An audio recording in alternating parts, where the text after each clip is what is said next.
Nelson Mandela was born on July 18th, 1918 in a South African village. Mandela's father expected his son to succeed him in chieftainship and instructed him in leadership and ethics.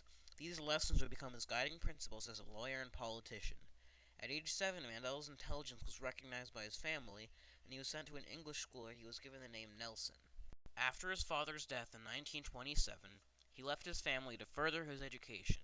In 1937, Mandela went to the University of Fort Hare, where he realized he was a member of an elite educated group while the rest of the black population was barred from advancement.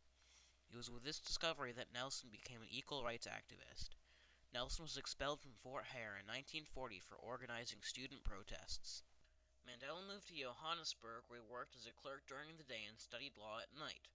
He was segregated along with the rest of the black population into crowded, primitive slums. Mandela was motivated to become a lawyer in order to represent the black miners in the face of apartheid, the system of racial segregation imposed by the ruling National Party.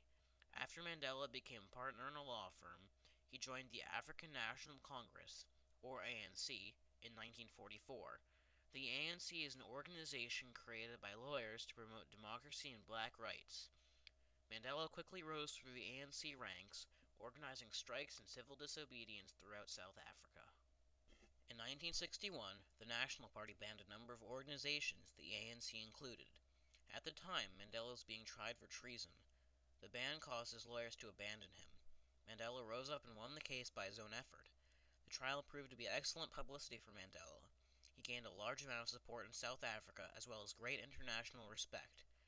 After the trial, he continued to fight for the underground ANC. After 2 years in hiding, Mandela was captured and tried for treason and sabotage in the Rivonia trial. In his opening statement, he said the following: "I have cherished the ideal of a democratic and free society in which all persons live together in harmony and with equal opportunities. It is an ideal which I hope to live for and achieve, but if needs be, it is an ideal for which I am prepared to die."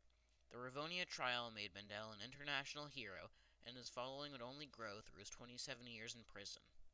In 1964, Mandela was sent to Robben Island Prison. Mandela kept his spirit by ordering books and magazines and earning his Bachelor of Laws from the University of London. An international movement to release Mandela pressured the National Party. In 1990, President Frederick de Klerk lifted the ban of the ANC and freed Mandela. Thanks to Mandela and de Klerk's combined efforts, the last traces of the apartheid system were removed in 1994. They were jointly awarded a Nobel Peace Prize. In the general election of 1994, Nelson Mandela not only became the first black president, but also the first president to be democratically elected in South African history. As president, Mandela created a national constitution to impose freedom and equality. Mandela also eliminated the race gap between the white Afrikaners and the South African natives. An example of Mandela's racial reconciliation can be seen in his treatment of Springbok, the South African rugby team. Rugby is a symbol of the white Afrikaner culture, as well as one of South Africa's most popular sports. At the 1995 Rugby World Cup, Mandela, proudly sporting a Springbok jersey and cap, handed the trophy to the white team captain. This gesture became a powerful symbol of bridging the race gap in South Africa. Mandela did not run for a second term in 1999. Instead, he retired and became a humanitarian activist. Although he withdrew from the public in 2004, Nelson Mandela remains a powerful symbol of peace and democracy, as well as a hero on par with Mahatma Gandhi and Martin Luther King.